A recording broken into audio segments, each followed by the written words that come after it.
समस्याओं से डटकर सामना करना सीखो।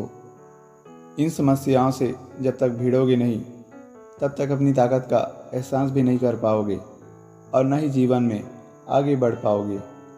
भीतर फौलाद तभी आता है जब जीवन फौलाद से टकराता है। जब तक सामने कोई बड़ी समस्या नहीं होगी तुम्हारे भीतर ताकत बस सोई रहेगी, जगेगी नहीं। और समस्या तुमको आविष्कृत नहीं करनी है, समस्या तुमको ज़बरदस्ती खड़ी नहीं करनी है। समस्याएं तो होती ही है, हम उनसे मुंह चुराते हैं क्योंकि पता होता है कि समस्याओं का सामना करने का दम हमें नहीं है। दम विकसित करना हो तो जिन समस्याओं से मुंह चुराते रहे हो उनसे जूझ जाओ। मार पड़ेगी, चोट लगेगी, दर्द होगा, लेकिन ताकत विकसित हो जाएगी। अपनी कई समस्याएं तो तुमने अभी खुद ही गिना दी है और ये सब इस काबिल है कि इनसे संघर्ष किया जाए तो संघर्ष करो। जैसे शरीर विकसित करने के लिए शरीर पर दबाव डालना पड़ता है, वैसे ही मन की मांसपेशियां भी विकसित करने के लिए मन को चुनौतियों, समस्याओं के आगे खड़ा करना पड़ता है और उनसे उलझना होगा। अपनी हार की परवाह नहीं करनी होगी, हौसला बचाकर रखना होगा।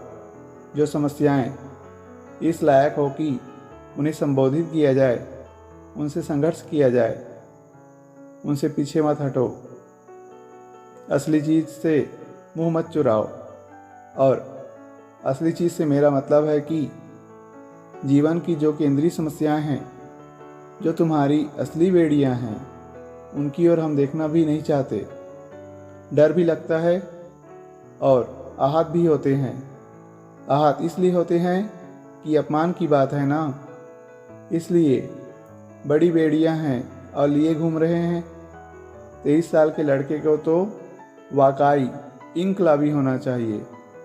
अभी अगर तुम्हारे तेवर बगावती नहीं हैं तो क्या 20 साल बाद होंगे?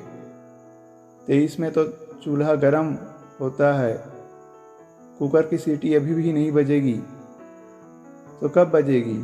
ठंडे चूल्हे पर।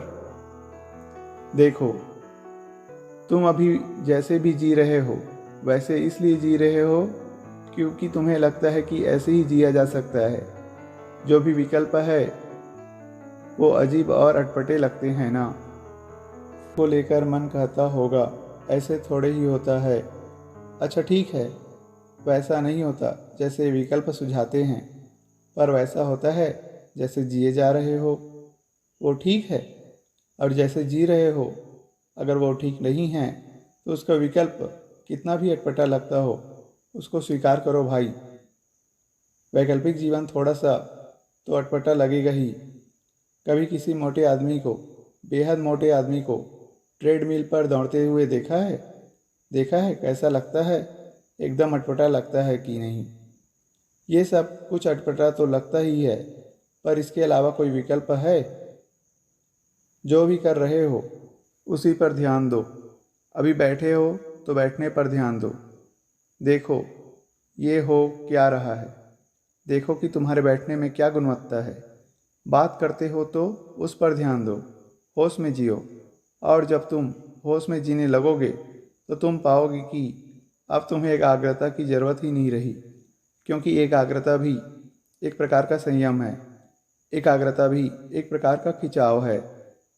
मैं तुमसे पूछ रहा हूँ अब कि तुमने जीवन में किन बातों को महत्वपूर्ण मान रखा है। और पक्का बता रहा हूँ, जो कुछ भी तुमने महत्वपूर्ण मान रखा है वहाँ ही जाकर तुम्हारा मन बार बार अटक जाता है। उसी डाल पर तुम्हारा पंछी बार बार बैठ जाता है।